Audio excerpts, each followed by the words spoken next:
Far above the clouds, beyond the confines of atmosphere and weather, there lies a realm of silence and infinity, the vacuum of space.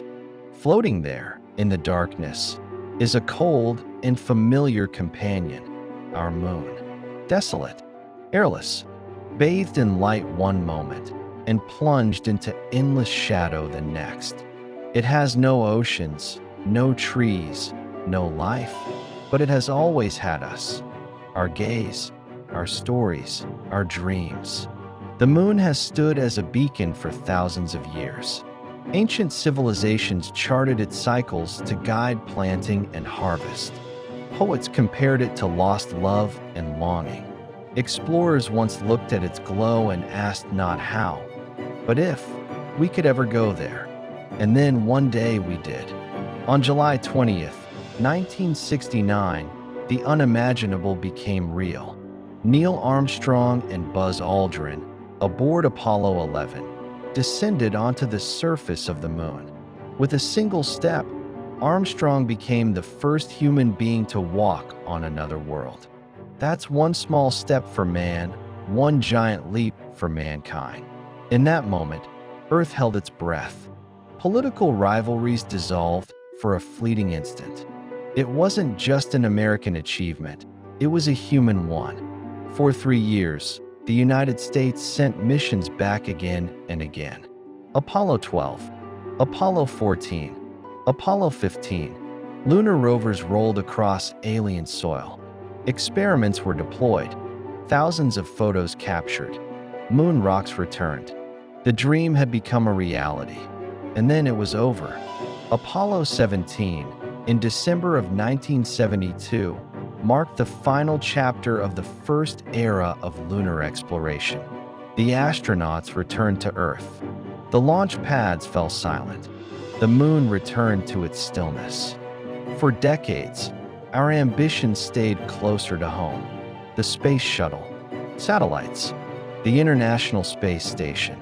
Scientific focus shifted to Mars, outer planets, and deep space probes.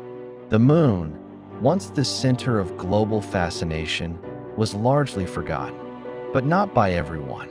Today, half a century later, the moon is no longer a relic of a golden age. It is the cornerstone of a new era, an era of rapid technological evolution, shifting global power and bold private ambition. The race to the moon has begun again. But this time, it's not just a race between two superpowers. It's a chorus of nations, industries, scientists, engineers, dreamers, and rivals. This is not the moon of the 20th century. This is the moon of the future. At the heart of this new lunar effort is NASA's Artemis program. Artemis, the goddess of the moon in Greek mythology and twin sister of Apollo. But this is more than a symbolic name. It's a shift in philosophy. Where Apollo was about planting flags, Artemis is about planting foundations. The Artemis program is designed not just to return astronauts to the moon, but to stay, explore, and thrive. The first major step, Artemis I, launched in 2022, an uncrewed mission that tested NASA's most powerful rocket ever, the Space Launch System, and sent the Orion capsule on a long orbit around the moon and back. It was a test of systems, trajectory, radiation shielding, communication. And it passed. Next is Artemis II, which will take 4 astronauts on a lunar flyby. And then Artemis III, the first human lunar landing since 1972. But this time, history will be made once more. The first woman, the first person of color, the next steps of humanity on another world. The moon is not just America's destination. China has its own ambitions, and they are accelerating. China's Chang'e program has already delivered stunning results. Chang'e 3 and 4 landed rovers. Chang'e 5 brought lunar samples back to Earth, the first time that had been done since the 1970s. And more missions are planned. China envisions a lunar research base at the moon's south pole in collaboration with international partners like Russia. Their plans are not only scientific, they're geopolitical. India, too, has entered the stage. In 2023, Chandrayaan-3 became the first mission in history to land near the moon's south pole, a treacherous region of deep shadows and frozen potential. It was a triumph not only for India's space agency, ISRO, but for the entire global south. A statement that lunar exploration is no longer the domain of a few wealthy nations. Other countries, Japan, South Korea, the United Arab Emirates, are also pursuing lunar missions. The moon is no longer a two-player game. It's a global playing field. One of the biggest changes in this new space age, the rise of private enterprise. SpaceX, led by Elon Musk, is developing Starship, the largest rocket ever built. Fully reusable, capable of carrying over 100 tons of cargo. And NASA has already selected it as the lunar lander for Artemis 3. Blue Origin, founded by Jeff Bezos, is building Blue Moon, a competing lunar lander alongside a new international team called the National Team. Astrobotic, Intuitive Machines, and other smaller firms are developing robotic landers and lunar delivery services. They'll send instruments, tools, and commercial payloads. Space is no longer only about science. It's becoming an industry. But why return to the moon?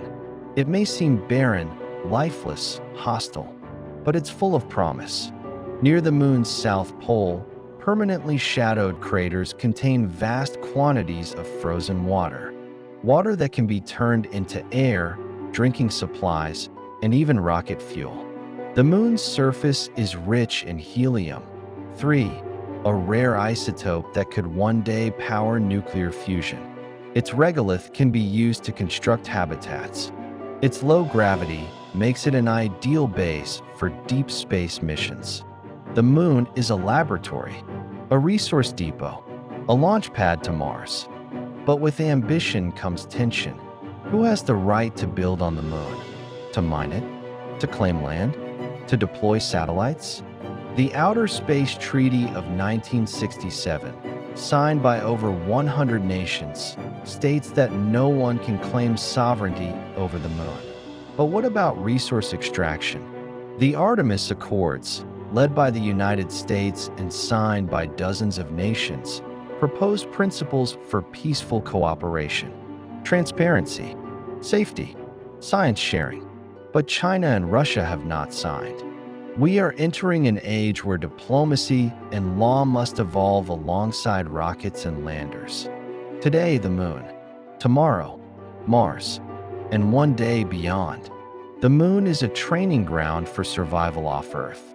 If we can live there, harvest its resources, shield from radiation, endure the cold, we can take those lessons to Mars and the asteroid belt. The technologies we build today, 3D printing, AI navigation, closed-loop habitats, may one day carry us to Titan, Europa, or Proxima Centauri.